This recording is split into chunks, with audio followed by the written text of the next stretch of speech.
ఏ సంబంధమైన ఈ భూ సంబంధమైన దేనిని బట్టి కూడా ఒక వ్యక్తి పరిపూర్ణమైన సంతోషాన్ని పొందుకోలేడు. ఏ సంతోషం అన్నా టెంపరీ. దేవుడికి మహిమ కలుగునుగాక. అర్థమైంది కదా బిడ్డ? కనుక మన సంతోషం ఎలా ఉండాలి? అసంపూర్ణంగా ఉండాలా, పరిపూర్ణంగా ఉండాలా?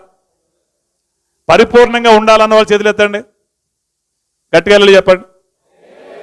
దేవుడు అందరికీ పరిపూర్ణమైన సంతోషం అనుగ్రహించును గాక. హల్లెలూయా. పరిపూర్ణమైన ఆ సంతోషాన్ని మనం పొందుకోవాలంటే మనం ఏం చేయాలి? దేవుని యందు భయభక్తులు కలిగి ఉండాలి. దేవుడికి మహిమ కలుగును గాక. మీకు అర్థమైందా?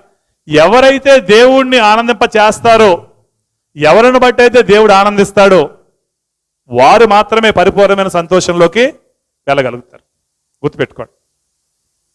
మనుషులు ఆనందింప చేస్తే నువ్వు వెళ్ళలేవు.